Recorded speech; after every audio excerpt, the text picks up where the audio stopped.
Avant de vous parler de la marque de la bête, je veux vous donner ce conseil. Lorsque vous passez du temps avec Dieu, que ce soit en priant, louant, jeûnant ou en lisant la Bible, il faut absolument prier avant de commencer. Parce que nous marchons par le Saint-Esprit, non par la vue, non par notre propre force ou notre compréhension humaine. Parce qu'on marche par l'Esprit et non par la chair quand on est enfant de Dieu. N'ayez pas peur de demander souvent au Seigneur ce qu'il veut vous enseigner par tel ou tel verset. C'est même important. Laissez-le vous instruire. Sinon, les révélations resteront cachées. Lire la Bible sans l'aide du Saint-Esprit, c'est comme être assis dans une pièce où il n'y a aucune source de lumière, puis que tu essaierais de lire un livre. C'est impossible. Parce que c'est sûr que sans source de lumière, on ne peut pas voir ce qui est écrit. Quand on a le Saint-Esprit, ça met en lumière ce que Dieu veut nous montrer et nous dire. Pour le verset qui suit, ainsi que tous les autres, je vous invite, comme mentionné plus haut, de prier pour ce que Dieu veut vous révéler, qui vous donne la signification. Pour ce qui suit, je vous invite à peser sur pause et à lire tout ce qui est écrit.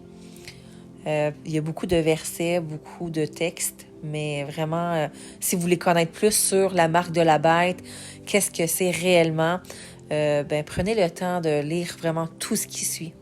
Je vous souhaite une bonne journée. Soyez bénis. J'oubliais en vous laissant lire le reste du texte toute seule que je voulais absolument vous lire ça aussi.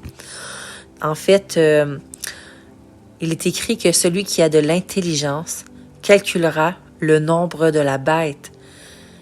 Il est aussi écrit dans Ésaïe 11, 2. L'Esprit de l'Éternel reposera sur lui. Esprit de sagesse et d'intelligence, esprit de conseil, de force, esprit de connaissance et de crainte de l'Éternel. Il s'agit ici du Saint-Esprit, l'Esprit de vérité, l'Esprit de Dieu, le Consolateur, celui que Jésus avait promis de nous envoyer, par lequel aujourd'hui nous sommes scellés. Nous qui avons passé par le baptême de la repentance, et puis qui avons été baptisés du Saint-Esprit et de feu par Jésus, qui est retourné à la droite du Père pour pouvoir nous baptiser de l'Esprit. Donc, par le Saint-Esprit, nous sommes capables d'avoir l'intelligence et calculer le nombre de la bête.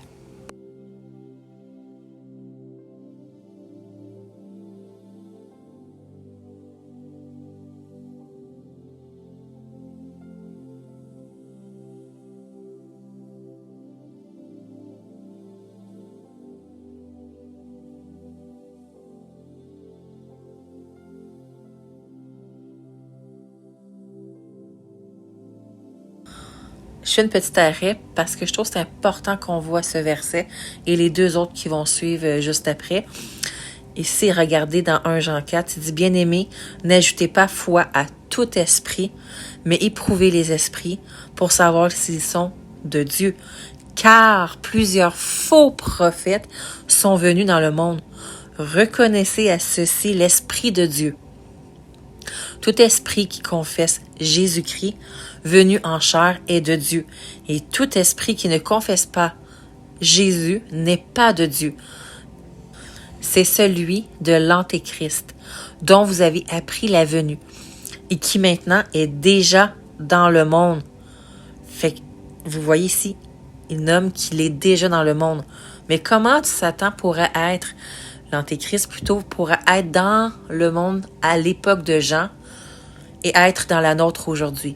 Parce que, comme il le dit, il a plusieurs faux prophètes. Il a plusieurs antéchrists aussi. On va le voir dans l'autre verset suivant. 1 Jean 2, 18-19. Petit enfant, c'est la dernière heure. Et comme vous avez appris qu'un antéchrist vient, il y a maintenant plusieurs antéchrists. Par là, nous connaissons que c'est la dernière heure.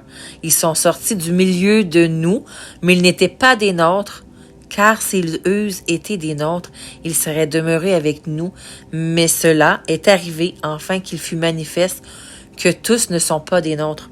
Ici, c'est bien expliqué. il y a plus qu'un antéchrist. Mais qui sont ces antéchrists? Ici, il y a une bonne indice. Ils sont sortis du milieu de nous. Donc, des gens qui se disent chrétiens, des religieux, des gens qui ne sont pas nés de nouveau, des gens qui marchent par la chair, des gens qui n'ont pas l'amour de la vérité. Comme dans 2 Thessaloniciens 2, ça nous dit que ceux qui n'ont pas l'amour de la vérité ont une puissance d'égarement pour leur faire croire au mensonge. Si tu ne marches pas par l'esprit de vérité, tu marches par l'esprit de l'erreur, donc du mensonge. Maintenant, regardons 1 Timothée 4. Mais l'Esprit dit expressément que dans les derniers temps, quelques-uns abandonneront la foi pour s'attacher à des esprits séducteurs et à des doctrines de démons, par l'hypocrisie de faux docteurs portant la marque de la flétrissure dans leur propre conscience. On voit ici que la marque de la flétrissure est dans quoi? Dans la conscience, dans leur conscience. Anciennement, flétrissure voulait dire d'être marqué au fer rouge. Puis, un peu comme, malheureusement, les esclaves dans l'ancien temps, ils étaient marqués aussi par un fer rouge. Quand tu es dans le péché avec l'ennemi, tu es encore esclave. Puis quand tu es avec Jésus, tu es libre, libre du péché. Il nous rend libres. Donc, ceux qui n'ont pas l'amour de la vérité restent marqués dans leur conscience. Mais ceux qui sont avec Dieu, eux, sont scellés par le Saint-Esprit de vérité, parce qu'ils ont l'amour de la vérité. Jésus est la vérité, l'Esprit Saint est la vérité, et Dieu est la vérité. Je vous laisse à nouveau lire le reste par vous-même, et sinon, il n'y aurait pas assez de temps dans la vidéo pour que je lise tout, en fait. Donc, bonne lecture. Seigneur, puisses-tu les aider à lire et à comprendre ce qu'ils vont lire, Seigneur Dieu. Leur donner à cœur, Seigneur Dieu, de te chercher davantage, à marcher dans ta vérité, à être rempli de ton Saint-Esprit de vérité et à mettre les choses de ce siècle, les plaisirs mondains, les péchés, l'iniquité de côté et s'appuyer sur toi pour avoir la victoire éternelle. Puisses-tu les bénir, les sauver, Seigneur Dieu, et qu'ils demeurent fidèles à toi, qu'ils demeurent à toi et attachés à toi grâce à ton esprit. Amen dans le nom de Jésus-Christ.